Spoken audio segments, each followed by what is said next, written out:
Caríssimos irmãos, irmãs, companheiros e companheiras de doutrina espírita, boa noite.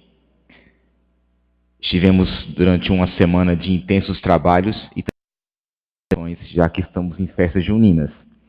Nós trabalhamos até a quarta-feira, foram 3 dias, de domingo a quarta-feira, na cidade de Serra Talhada, proferindo alguns cursos, algumas capacitações pela empresa que nós trabalhamos. Na quinta e na sexta-feira nós decidimos desopilar um pouquinho e comemorarmos um pouco as festas juninas em ambiente bastante frio, a Serra Negra.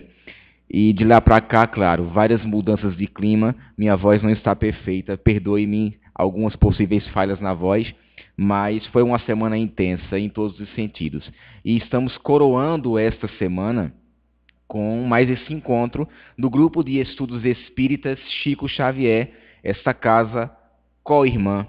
Eu sempre gosto de relembrar que, na verdade, o Centro Espírita Apolo, com o Grupo de Estudos Espíritas Chico Xavier, são basicamente mãe e filho, ou mãe e filha, porque boa parte do passado desta casa está vinculado à boa vontade e aos esforços dos trabalhadores do Centro Espírita Apolo. Me lembro que há 14 anos atrás estávamos aqui praticamente colocando o primeiro tijolo. Colocávamos o primeiro tijolo que levantaria essas paredes do Centro Espírita, mais especialmente aqui atrás, não foi isso, Sandra? Numa das paredes aqui, não sei se foi a sala da evangelização, a cozinha.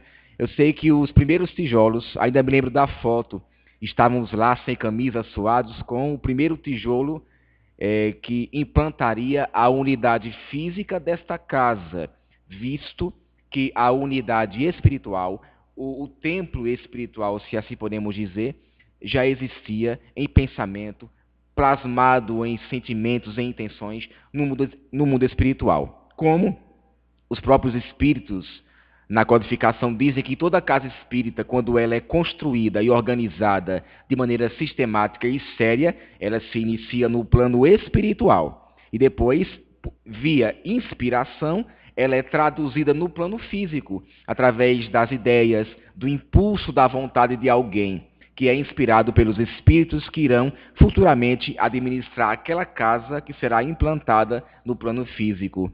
Então, nós temos a profunda crença, se não dizer convicção, de que a equipe de espíritos que trabalham e organizam o Centro Espírita Apolo, em sua parte, também estão coordenando os trabalhos. Obrigado, querido. Também estão coordenando os trabalhos aqui desta casa, do Grupo de Estudos Espíritas Chico Xavier.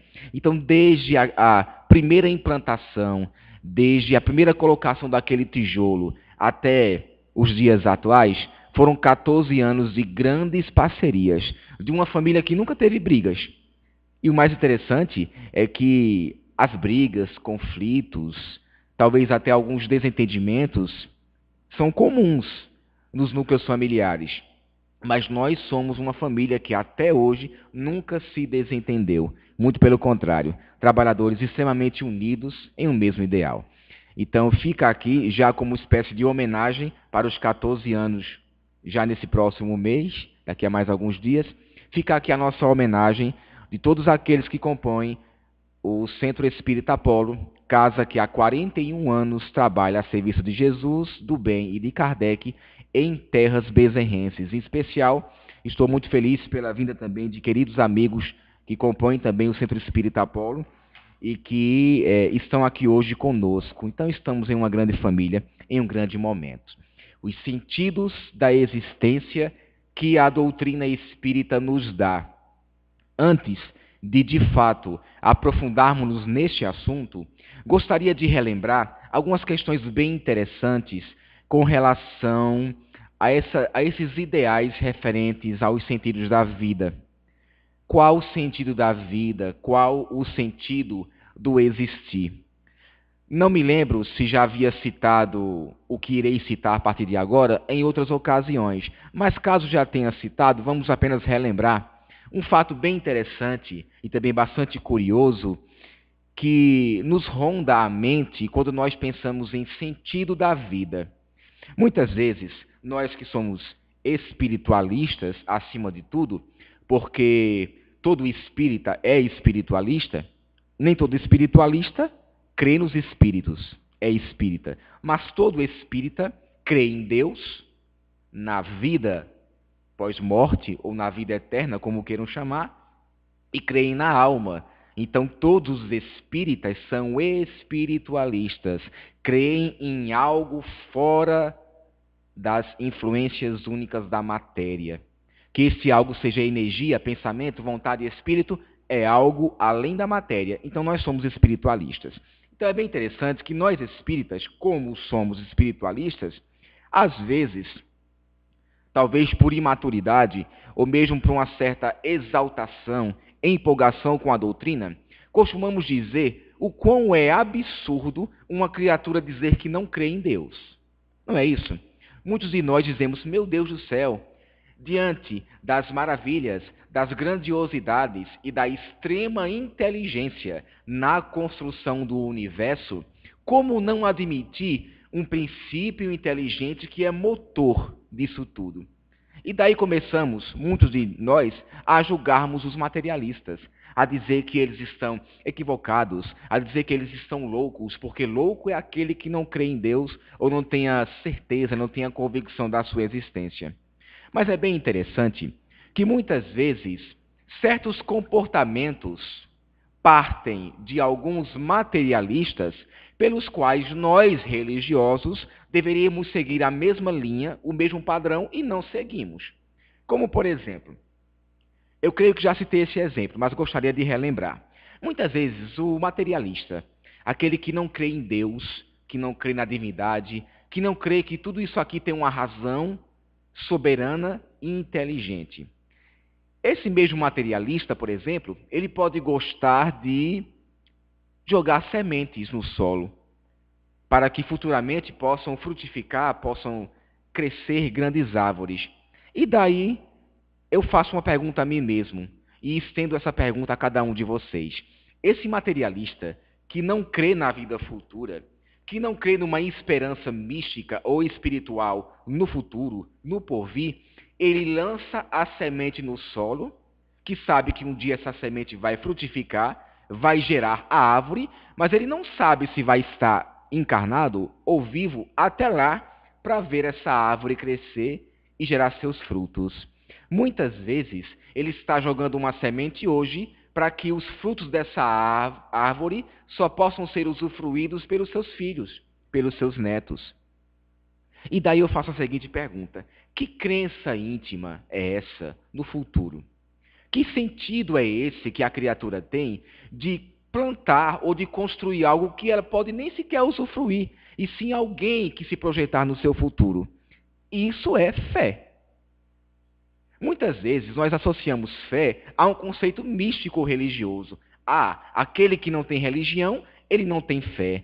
Mas o materialista planta sem nem saber se vai colher amanhã. Isso é depositar confianças para o futuro. É depositar esperanças e aspirações para o futuro. Isto é fé. Não é uma fé ligada a conceitos místicos ou religiosos, ou até mesmo dogmáticos muitas vezes, mas é fé, a certeza no futuro. E nós sabemos, de acordo com o grande discípulo e com o grande apóstolo Paulo, que fé, na verdade, é a certeza de tudo que não se vê e o fundamento de tudo que se espera. Já viram essa definição sobre fé, não é isso?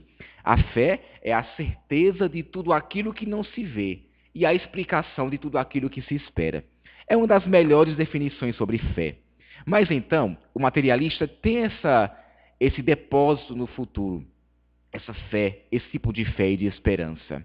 Mais adiante também, há um fato bem interessante. Ontem, no Centro Espírita Apolo, tivemos uma excelente exposição, também de um querido e excelente expositor, Jefferson César, que também é expositor aqui da casa.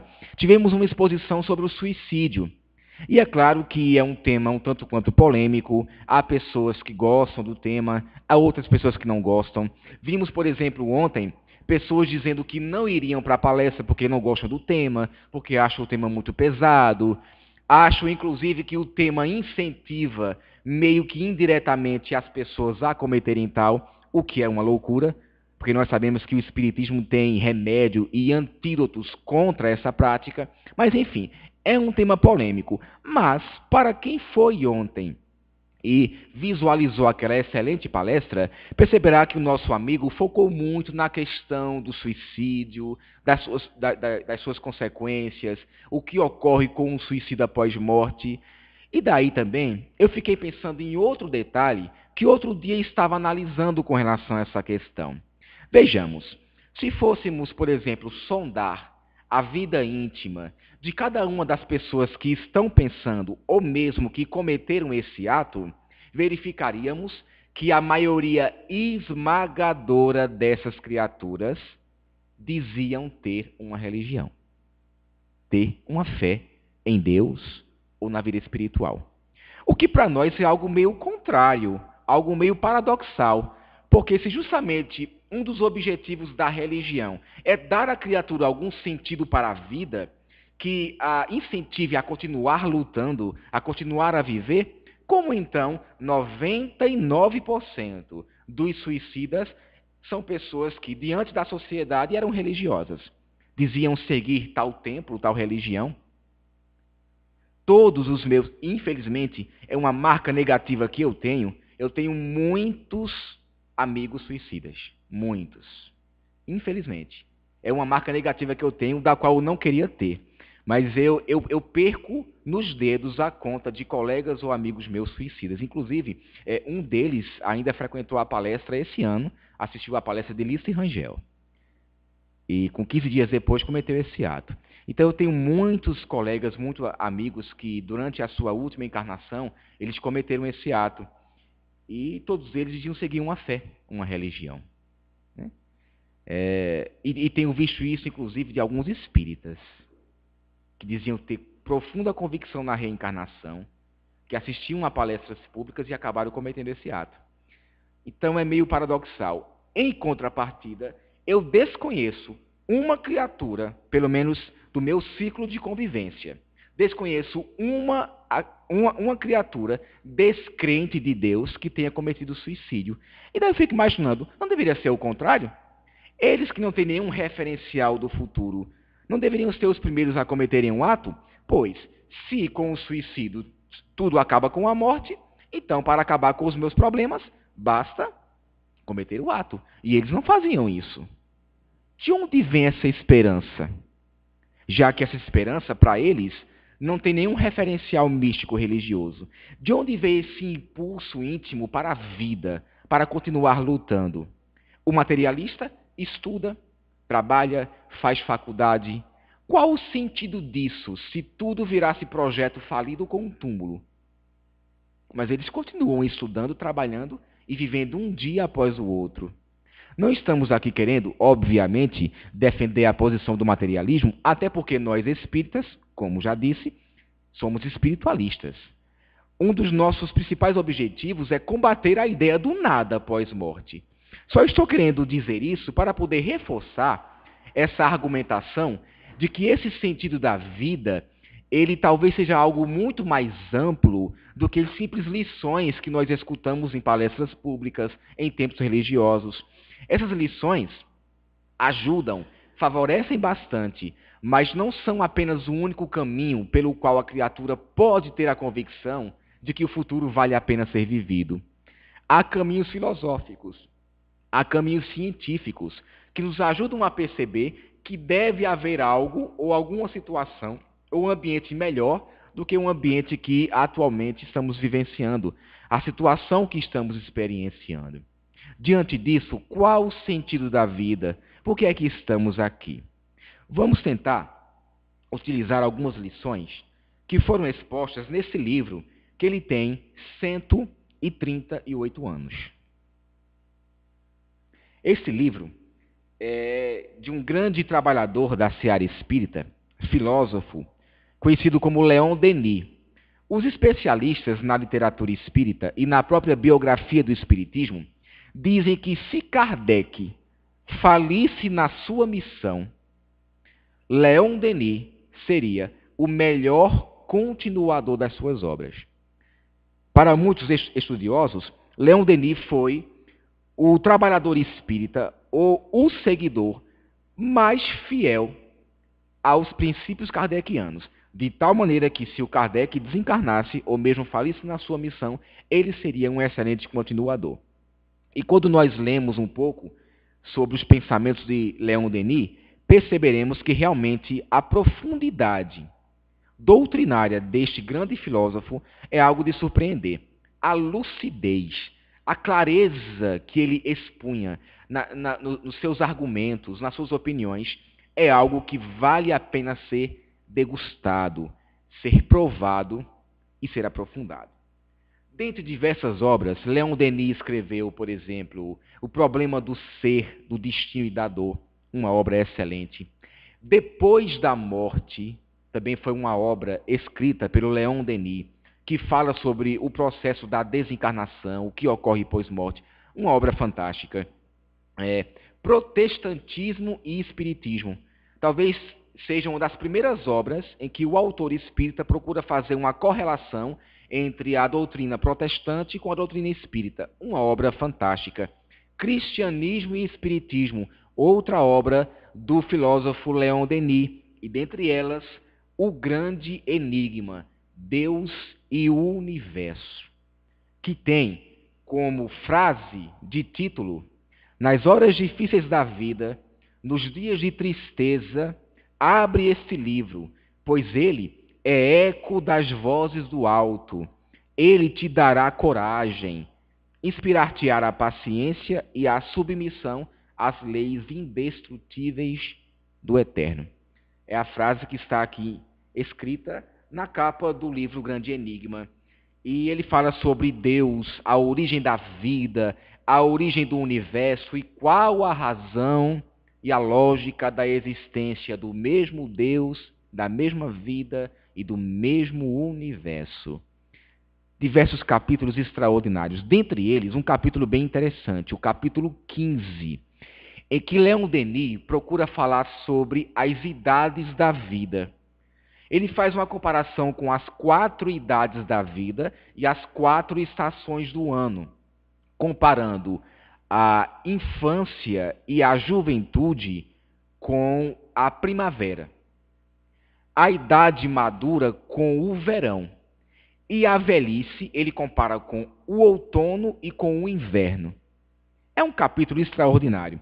E antes dessa comparação, que vamos estudar cada uma delas, ele também fala sobre uma lei que ocorre na nossa vida, que nós estamos sendo 24 horas por dia, todos os dias, influenciados por ela, mas nós não percebemos. Porque, de acordo com Jesus, nós temos olhos, mas não enxergamos, temos ouvido, mas não escutamos. A lei está sendo traduzida na nossa frente, desde a nossa respiração, e nós não entendemos, que é a lei circular, de que tudo na vida se movimenta em ciclos, onde de um ponto de partida surgem uma série de experiências, e essas mesmas experiências desaguam naquele mesmo ponto de partida. A lei do ciclo, a lei do retorno, a lei que estabelece que retornará para mim exatamente aquilo que eu ofereci para a vida. É a lei do retorno. Então vamos estudar um pouco sobre essa lei circular e essas idades da vida, para dar sentido ao tema de hoje, à palestra de hoje. Quais são os sentidos da existência? Primeiramente, talvez, em nossa opinião particular, um dos maiores sentidos da vida que o Espiritismo nos oferece de forma gratuita é procurar nos dar uma nova alternativa de respostas, de explicação para 4 perguntas que sempre sondaram o pensamento das sociedades: de onde vim? Quem eu sou? Para onde vou? E qual a razão da dor e do sofrimento? São 4 perguntas que os principais filósofos, as principais ideologias filosóficas sempre procuraram trabalhar e encontrar a resposta, mas muitas vezes, devido ao peso das academias, do materialismo ou do fanatismo religioso, não nos foi dado a liberdade de sondar. De onde vim, quem eu sou, para onde vou e qual a razão da dor e do sofrimento. O Espiritismo oferece respostas precisas para cada uma dessas perguntas. E é graças a essas respostas que nós encontramos um sentido de continuar vivendo. Um sentido que nos oriente a continuar no pós-dia, tendo a convicção de que amanhã será melhor do que foi hoje. Para a primeira pergunta, de onde vim? Todos nós sabemos, pelas propostas da doutrina espírita, que nós, enquanto criaturas de Deus, não iniciamos na fase humana. Isso, diversos estudiosos e a própria codificação assim o diz. Gabriel Delany, um dos grandes cientistas espíritas, Camille Flammarion, que foi um dos grandes astrônomos, muito estudado nos livros básicos de astronomia e que também foi um grande trabalhador espírita. O próprio Allan Kardec nos fala de que toda a criação da inteligência, do pensamento, do sentimento, da vontade, não surgiram na estrutura atual que nós estamos experienciando, a estrutura humana, mas de que o espírito humano, em formas mais primitivas, habitou os reinos inferiores da criação. E nesses reinos inferiores da criação, vegetal, animal, foi adquirindo faculdades, características, que em certo momento da sua existência o credenciaram a entrar na condição humana. Isso é próprio de qualquer ensinamento ou estudo espírita. Desde lá, ainda no mineral, quando não havia vida, aquela pedra que rolava sobre as rochas, pelo fenômeno da erosão, que circulava pelo solo, já era movida por forças do planeta. E nós sabemos que essas forças do planeta eram administradas por espíritos que coordenavam aquele planeta. O espírito Emmanuel, no livro A Caminho da Luz, nos diz que Jesus, o espírito crístico, que apenas encarnou uma única vez aqui na Terra, foi o responsável pela coordenação e pela elaboração do próprio planeta Terra, junto com uma equipe de outros espíritos arquitetos do universo. Que antes da formação da Terra, o Cristo já o era, já houvera evoluído em outras épocas e foi designado para ser o nosso governador planetário. Isso quem nos diz é Emmanuel, Espírito, através da mediunidade de Chico Xavier, no livro A Caminho da Luz. Então, desde essa época, o mineral sem vida foi impulsionado por forças que eram provocadas pelos espíritos, que estavam responsáveis pela evolução daquela Terra ou daquele planeta. Mais adiante, o princípio espiritual começou a habitar o reino vegetal. Não ainda como humano, não como espírito humano, mas como princípio inteligente. E nesse reino vegetal, ele começou a adquirir as sensações. A planta, ela tem a sensação da dor, da alegria, do sofrimento. Ela não tem a consciência dele, portanto, ela não sofre psicologicamente. Ela não tem a consciência da dor, mas ela tem a sensação física da mesma. Já é um alvorecer desse princípio. Mais adiante, e isso, de uma fase para outra, são milhões de anos, surge o princípio inteligente habitando corpos animais. E daí então, o instinto começa a ser elaborado. Da simples sensação, uma inteligência começa a ser melhor trabalhada. Porém, qual é a diferença da inteligência do animal para a inteligência do ser humano, por exemplo? É que o pensamento, a inteligência do animal, ele não é contínuo, ele não é direto, ele é fragmentado. O cachorro, ele se comporta como cachorro, mas ele não sabe que é um cachorro. O gato se comporta com os mesmos padrões da espécie, mas ele não tem consciência de que é um gato.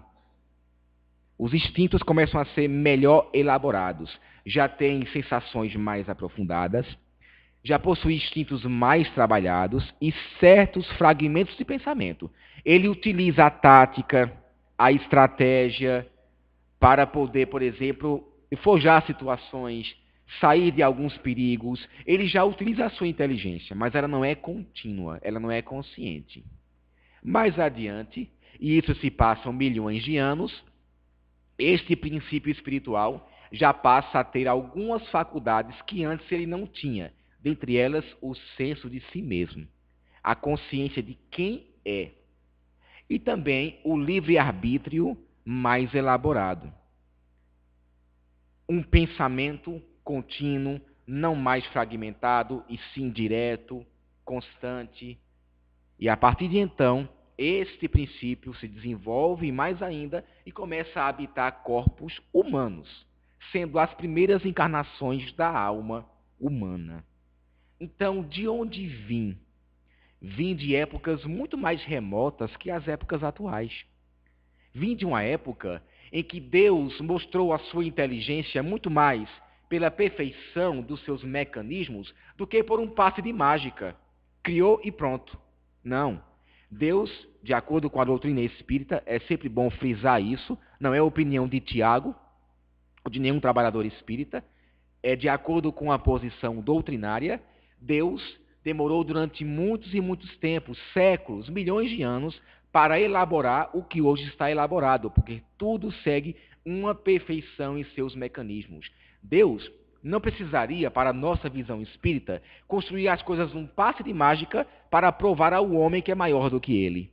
Ele prova pela inteligência das suas leis, tanto físicas, que também são leis de Deus, quanto leis morais, espirituais, sobretudo. Então, de onde vim? Vim dessas épocas remotas. Trilhei esses caminhos. Fui aos poucos construindo a sensação, a inteligência, elaborando o sentimento, aprendendo a amar, vencendo o egoísmo que era próprio do meu primitivismo e adquirindo a condição que hoje estou. E nós ainda temos uma outra joia rara que habita conosco: a consciência do que devemos ser. Nós temos a consciência do que somos, mas também temos a consciência do que devemos ser e que ainda não somos. Espíritos puros, espíritos angelicais, a potência, o Deus íntimo que está dentro de cada um de nós, mas que precisa ser despertado. Será o momento em que eu não mais passarei a reencarnar como humano. Serei espírito puro. Serei espírito angelical. Um dia todos nós seremos anjos. Não se assustem com essa afirmativa. E para onde vou? A resposta já foi antecipada. Irei para planos espirituais cada vez mais elevados, de acordo com a minha própria elevação. Estou homem, mas não sou homem. Estou mulher, mas não sou mulher. Estou criança, estou negro, estou branco, asiático, mas não sou criança. Não sou branco, não sou negro, nem muito menos asiático. Eu sou espírito. É o espírito que sou no corpo que estou. Quando nós tivermos essa consciência, passaremos a ver na vida um outro sentido. Passaremos a ver nas situações do dia a dia, principalmente aquelas ligadas à dor e ao sofrimento, um novo sentido. Um sentido efêmero, passageiro, de que aquilo é circunstancial e nunca eterno, duradouro. A não ser aquilo que me eleva, o bem, a harmonia, o belo. Mas aquilo que não me eleva é transitório, é passageiro, desde que eu tenha a consciência de que é o espírito que sou no corpo que estou. E quem sou? É muito comum nós relembrarmos de uma frase que o autor é desconhecido, mas é uma frase espírita, quando ele afirma de que nós não somos seres humanos vivenciando experiências espirituais, mas que nós somos seres espirituais vivenciando momentaneamente experiências humanas. Quando tivermos a convicção disso, de que nós estamos nesse mundo, mas não somos desse mundo, passaremos a ver na vida um outro sentido. E qual a razão da dor e do sofrimento. Alguns dirão punição de Deus. Porque durante muito tempo, nós ainda não tínhamos a consciência do comportamento reto pela própria consciência do ato, e sim pelo medo. Pelo medo de ser punido por Deus ou punido pelo diabo. E nós sabemos que quando você tem o seu comportamento contido pelo medo, você apenas disfarça ele sobre uma possível máscara. Quando aquele objeto do seu medo escapa das suas mãos, você se vê livre para fazer aquilo que você sempre bem entendeu. Quando se dá pelo medo, a coisa ocorre assim. Tanto é que nas escondidas, quando a fonte do medo sai de nossas mãos, cometemos aquilo que as aparências não cometemos. Porém, quando há a consciência do verdadeiro bem ou mal de um ato, você terá a tendência de não praticar aquele ato, porque ele não será conveniente para a tua própria felicidade. Se o praticar, muito será cobrado aquele que muito se deu. Não poderás dizer que errou porque não tem a consciência, ou porque fostes ignorantes. Não, erraste porque quiseste. Então, durante muito tempo, o medo, a culpa, o pavor foram os objetos essenciais para conter os impulsos das criaturas. Porém, sabemos que as criaturas evoluem. E, de repente, a religião não teve mais aquele seu peso, o dogma do medo, da punição. Passou-se a questionar que Deus é esse que é soberano amor e justiça, mas que pune eternamente os seus próprios filhos. E daí o homem tentou sondar um Deus maior, um Deus mais compatível com as suas atuais necessidades. E daí, então, o que ocorre? Os principais dogmas passaram a ser questionados. Não mais se acreditava porque alguém dizia que era assim e pronto, tinha que aceitar. Não, por que é assim? Quando surgiu o princípio? Como ele foi construído? Quem o defende? Que respaldo ele pode nos dar? Foi o momento que entrou a doutrina espírita. Que a doutrina espírita saiu dos céus, dos planos espirituais, e veio para a Terra, materializada em 5 livros da codificação, organizados pelo grande cientista e pedagogo europeu de meados do século XIX, o senhor Hippolyte Léon Denisard Rivail, e que nós conhecemos mais popularmente como Allan Kardec, o grande missionário da terceira revelação. Então estão aí as respostas. A dor e o sofrimento vêm pela lei de causa e efeito, pela lei que estabelece que o plantio ele é opcional, mas a colheita é obrigatória. De que eu posso ter a opção de escolher pelo caminho X ou pelo caminho Y, mas eu jamais fugirei das consequências. Elas podem ser atenuadas, podem ser agravadas, mas o efeito que me liga àquela causa, ele jamais se desligará. Cada efeito está ligado a uma causa. Efeitos positivos, causas positivas. Efeitos negativos, o mesmo assim se dá. Então estão aí as respostas para os sentidos da existência. De onde vim, para onde vou, qual a razão da dor e do sofrimento, por que estou aqui, quem sou. Vim do passado, estou indo para o futuro, para a vida futura, para o momento angelical. Somos espíritos e não corpos. E a dor e o sofrimento estão ligados a processos de reajuste construídos por nós mesmos nos caminhos da evolução. E daí então, no capítulo 15, Leon Denis, o grande filósofo, ele nos fala sobre a lei circular da vida. A vida, ela se movimenta através de um ciclo, em que ora eu estou, na linguagem popular, em cima, ora eu estou abaixo, mas tanto em posições elevadas, quanto em posições de desafios, de lutas, eu estou sempre aprendendo.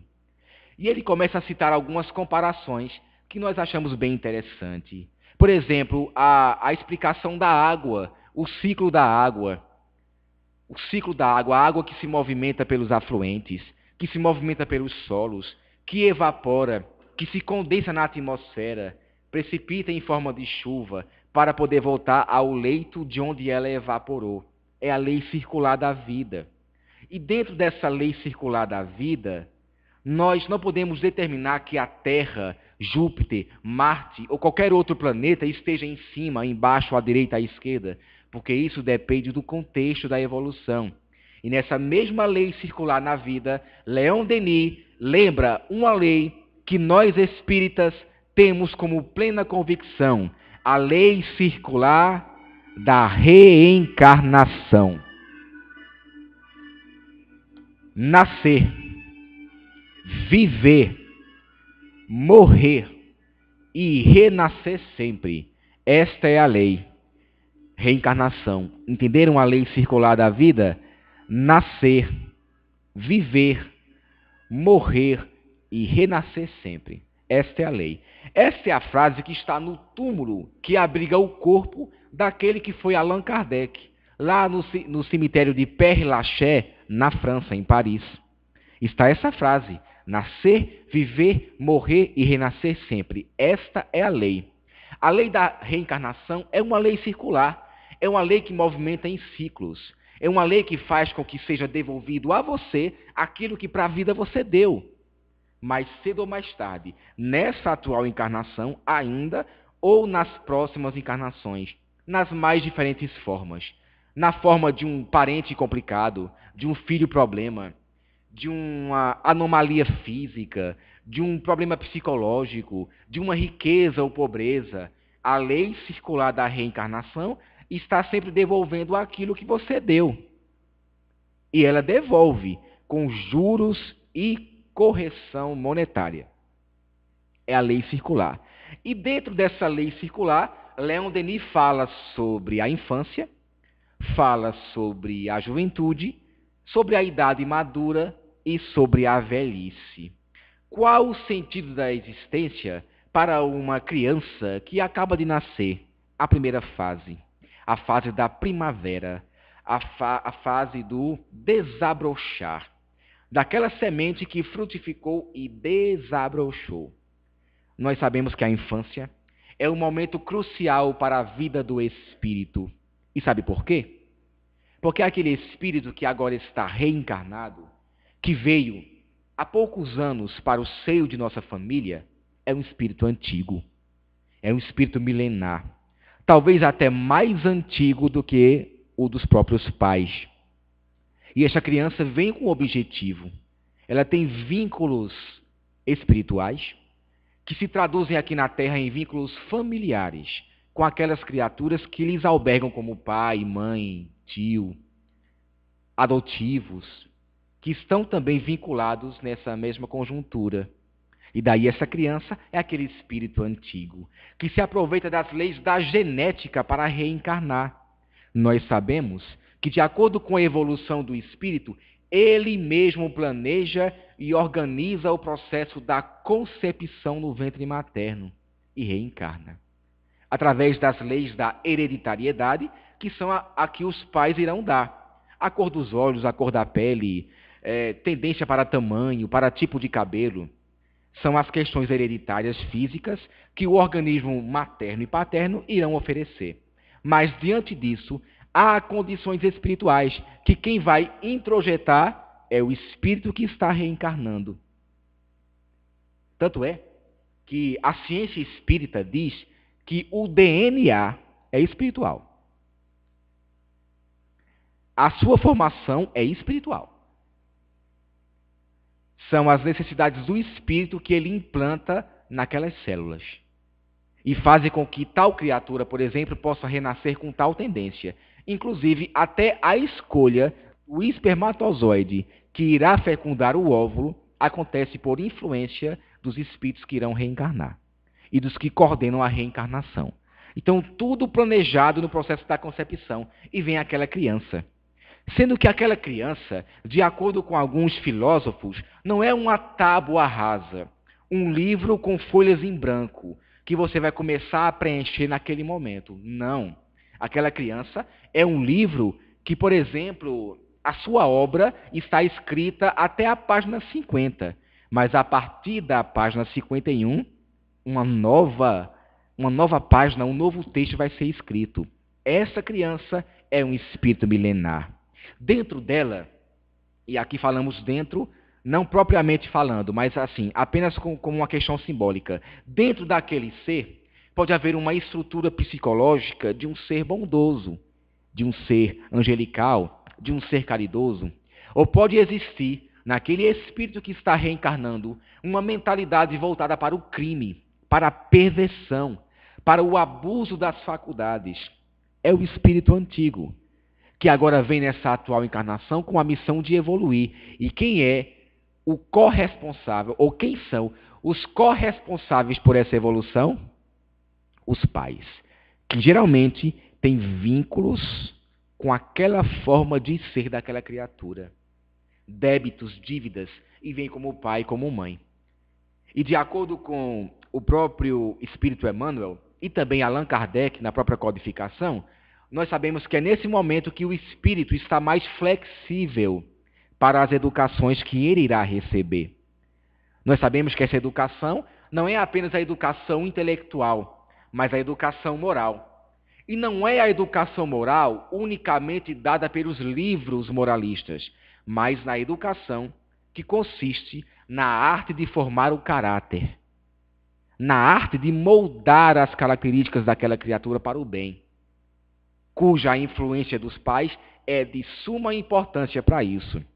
Por isso, a importância, por exemplo, de trabalhos que a Casa Espírita oferece, como o trabalho da evangelização espírita, que dá àquela criança as primeiras noções sobre a imortalidade da alma, sobre o processo da reencarnação, sobre o porquê ela está aqui, que ela não é um projeto como se fosse uma peça num jogo de xadrez que você manipula para o local que bem entende, mas que ela tem uma razão de ser, de reencarnar naquela cidade, de reencarnar como menino ou como menina, de reencarnar com tendências viciosas ou não.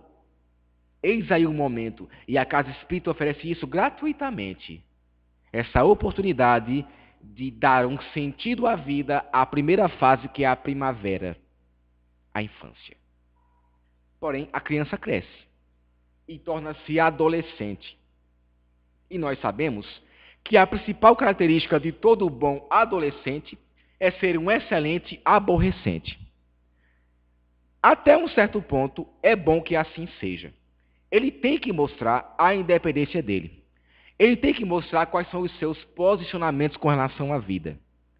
Cabe aos pais, então, reordenar esses posicionamentos, verificar se eles estão consonantes ou não com o bem, com a harmonia, com a evolução, e tentar aparar as arestas que não foram bem resolvidas. Mas, até um certo ponto, é interessante que a criança mostre a sua independência. Até um certo ponto, é interessante que uma vez ou outra você diga não e ela diga sim. Ou diga sim e ela diga não. Desde que isso não seja frequente e constante. Porque se o for, é um espírito rebelde, desobediente. Mas ter a sua independência, ter as suas opiniões próprias, pensar. E é nesse momento, mais ou menos entre 12 e 13 anos, que o espírito remonta à sua verdadeira personalidade. A ciência, que é materialista, vai dizer que o adolescente ou que a criança muda de gênio, de personalidade e vira um adolescente aborrecente por culpa dos hormônios. Os hormônios, meus queridos, são o efeito. A causa é o espírito. Aquela criança, enquanto estava com órgãos não apropriados à manifestação das suas faculdades, estava receptiva à obediência, ao que os pais determinavam, ou muitas vezes obrigavam. Mas nós sabemos que a partir do 7º ou 8º ano, a reencarnação se consolida. Os órgãos já estão desenvolvidos para a manifestação do espírito. E daí o espírito mostra aquilo que ele realmente era. Por isso a mudança de atitude, de comportamento, quando chega à adolescência. Porque não é mais aquela criancinha que a gente molda, mas é o espírito que adquire a independência dele. Aquela criancinha que a gente moldou precisa da educação. Os níveis de educação que nós trabalhamos serão primordiais para que aquela criatura, quando ela realmente mostrar quem realmente ela é, possa pegar aqueles padrões de educação, utilizar como baliza para si mesmo e tentar modificar tendências viciosas. Se os pais fizeram todo o esforço para tal e a criatura mesmo assim não seguiu um caminho propício, aí a cada um será dado de acordo com as suas obras. Mas está aí a adolescência, que já é um impulso para a fase madura, a idade madura, que na visão de Leon Denis, a idade madura representa o verão, o sol, a ardência, a vivacidade.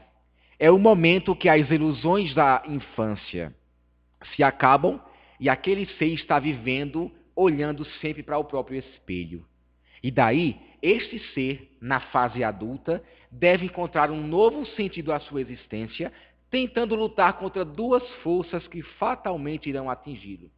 A força 1 é a descrença e a força 2 é o egoísmo. Descrença.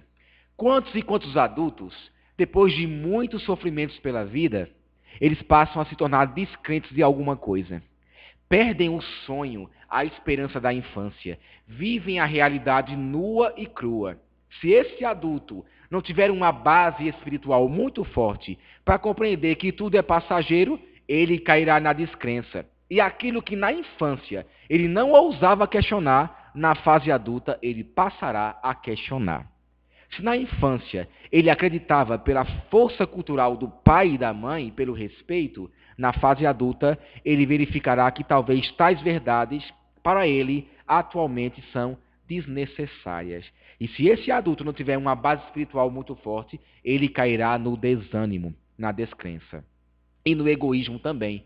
Já que ele está no verão, na sua forma vivaz, ele sente o prazer de gozar de todos os prazeres da vida, sejam esses prazeres espirituais ou principalmente materiais. E se ele não tiver uma boa base, ele descambará para tudo o que não corresponde à sua evolução, ao seu crescimento, para o sensualismo, para a depravação, para a corrupção dos costumes. Estamos vivendo em uma época em que a corrupção dos costumes, principalmente vinculados às questões jurídicas e políticas, são muito fortes. O que esses adultos receberam na infância? Será que não foi suficiente para eles? Que padrões são esses tão fortes que fizeram-nos esquecer aquilo que possivelmente os seus pais lhe ensinaram? É um fato a se pensar. E daí surge a última fase, a fase do outono, que termina no inverno. É a fase em que as folhas caem, mas os frutos surgem. A velhice. As folhas caem, a beleza, a vivacidade, a estrutura do corpo se delineia, se desfigura, cai. Mas é nesse momento que os frutos surgem. E é interessante que Leon Denis, ele cita algumas frases bem interessantes com relação à velhice. Por exemplo, Leon Denis, ele cita que a velhice é um início de desmaterialização. Porque estamos mais lá do que aqui. Estamos mais próximos do mundo espiritual, do qual nós saímos, do que do mundo físico que durante muito tempo vivemos. Então há uma tendência no idoso de ele desmaterializar as coisas, de dar mais vazão ou importância às coisas espirituais do que às coisas materiais. E como ele sabe que o seu desligamento enquanto espírito está se aproximando, ele tende a abraçar valores espirituais, porque ele sabe que mais cedo ou mais tarde, a única hora fatal aqui da Terra surgirá, o seu desencarne. Leon Denis também fala que uma grande característica da velhice é o processo de simplificação. A velhice é a eterna simplificadora das coisas. Ela simplifica a vida material, os desejos, os apetites, as necessidades que um jovem tem não são as mesmas de um idoso. Talvez o idoso hoje veja algo que na época da juventude ele considerava como essencial, ele vê algo como transitório. É esse processo que ele simplifica, em que tudo para ele é muito mais simples do que era antes. Tudo tem uma explicação, uma razão de ser para ele. E além de simplificar a parte material, ele simplifica também a inteligência. a ideia do idoso é mais lúcida, mesmo que fisicamente, devido a alguns problemas, ele não manifeste isso. Mas a noção que ele tem das coisas, das leis, dos acontecimentos é outra. Basta que possamos pedir a opinião de um jovem sobre um acontecimento e a opinião de um idoso sobre esse mesmo acontecimento. O idoso verá a coisa por outro ângulo, por ângulos que o jovem muitas vezes não vê. É a idade da simplificação. Mais adiante, também Leon Denis diz que uma das grandes características do idoso é a faculdade de esquecer. Isso é uma bênção para ele. Esquecer coisas fúteis, coisas que não valiam mais a pena, certos rancores, certos ódios, certos sentimentos que o jovem, com toda a sua maturidade, é renitente naquilo, o idoso faz com que caia por terra. A faculdade de esquecer. E, por fim, Leon Denis diz que a grande característica do idoso é que ele passa a ver o nada de tudo que ele sempre achou e o tudo do que ainda virá. Vamos tentar traduzir essa frase. O idoso vê nada em tudo aquilo que ele achava e vê tudo em tudo aquilo que virá. Não é mais ou menos assim com os idosos experientes que aprenderam com a vida?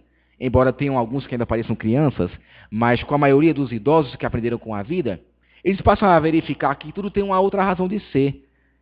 Que o que virá realmente é o essencial para a sua existência, é o tudo o que ainda virá.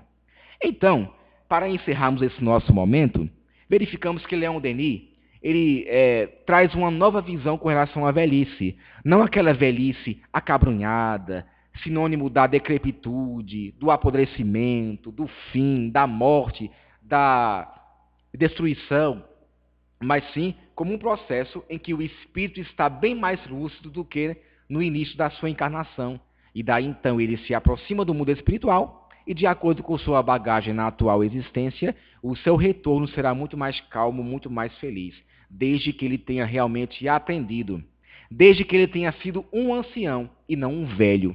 Porque, de acordo com Leon Denis, ancião é aquele ser experiente, que ele ama a vida, que ele ensina a juventude. O velho é aquela criatura reclamona, que acha que tudo está ruim, tudo está péssimo. Há uma grande diferença entre ser um verdadeiro ancião e ser um simples velho, de acordo com a opinião de Leon Denis. A doutrina espírita nos oferece os sentidos da existência ao afirmar que em cada uma dessas idades, em cada uma das leis circulares da vida, nós podemos aprender. E com esse aprendizado evoluiremos, tanto nas primeiras fases da atual encarnação, quanto nas últimas fases, estamos sempre procurando o sentido das coisas e aprendendo com esse mesmo sentido.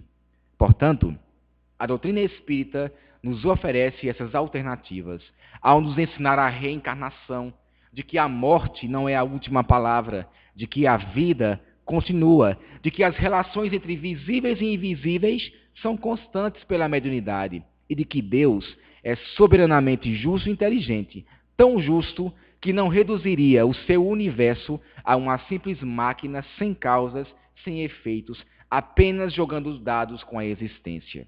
Que Deus possa, a cada dia, ter um pouco mais de tolerância e paciência para conosco, esperando o nosso tempo evolutivo, e que possamos ver da vida o nosso verdadeiro sentido de existir.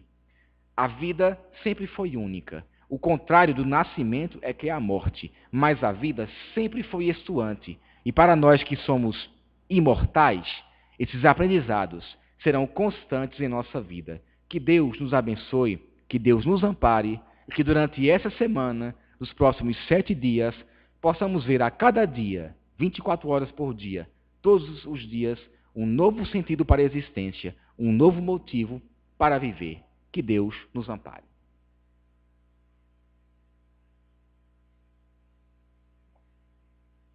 Então, proferiremos agora a prece final, essa prece que nos ajuda a entrarmos em sintonia com os espíritos maiores.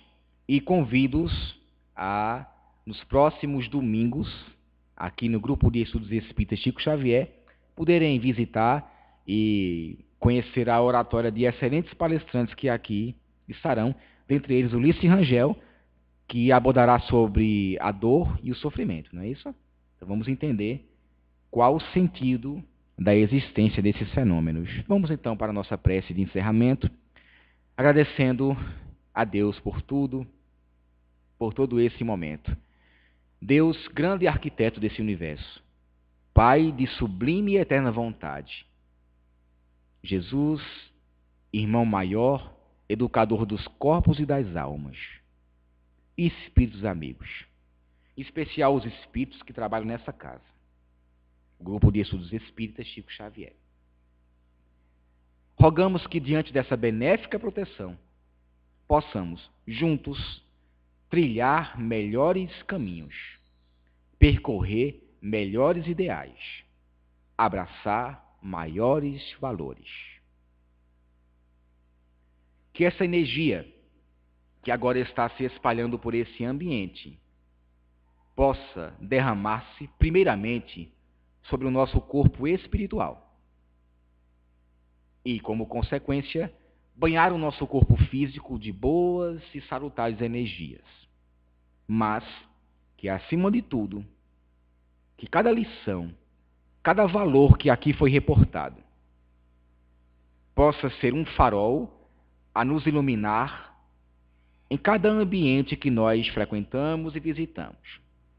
Que os outros possam ver em nós a luz que resplandece, mas que ainda está guardada em nosso íntimo.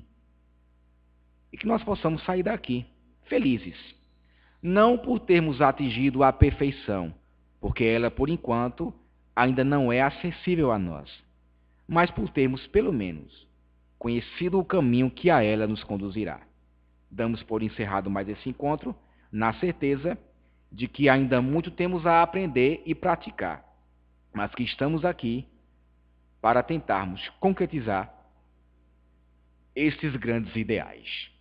Voltemos aos nossos lares, na mais santa e divina paz, e fiquemos agora para o segundo momento da palestra, os passes para quem necessitar, tentando assimilar as energias provenientes do alto.